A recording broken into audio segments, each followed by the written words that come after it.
साम्राज्य सामान्यांचा असामान्य आवाज। पवित्र रमजान महिन्याच्या निमित्ताने मराठा सेवा संघाच्या वतीने सोलापूर जिल्हा परिषदेमध्ये मुस्लिम कर्मचारी बांधवांसाठी रोजा इफ्तार पार्टीचे आयोजन करण्यात आले।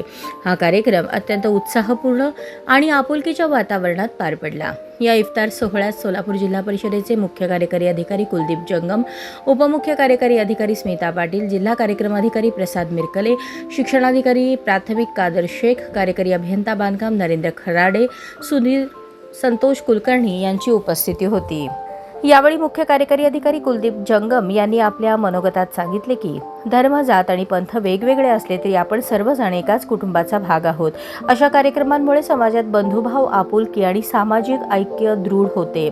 दरवर्षीप्रमाणे यावर्षीही मराठा सेवा संघाच्या वतीने इफ्तार पार्टीचे आयोजन करण्यात आले असून हा उपक्रम कौतुकास्पद आहे। कार्यक्रमाच्या माध्यमातून सामाजिक सलोखा, परस्पर सन्मान आणि एकात्मतेचा सुंदर संदेश देण्यात आला।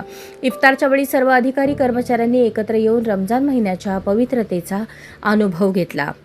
यावेळी मराठा सेवा संघाचे अध्यक्ष अविनाश गोडसे, सचिन साळुंखे, जिल्हा परिषद कर्मचारी महासंघाचे जिल्हाध्यक्ष राजेश देशपांडे, दिनेश बनसोडे, प्रदीप सकट, संतोष माने, निलेश देशमुख यांच्यासह अनेक पदाधिकारी उपस्थित होते। सर्वांच्या सहकार्यामुळे जिल्हा परिषद सोलापूर येथे आयोजित केलेला इफ्तार सोहळा अत्यंत उत्साहपूर्ण वातावरणात पार पडत सामाजिक ऐक्य आणि बंधुभावाचा सुंदर संदेश देणारा ठरला। कार्यक्रमाचे सूत्रसंचालन मेहताब शेख यांनी केले तर आभार अविनाश गोडसे यांनी मानले।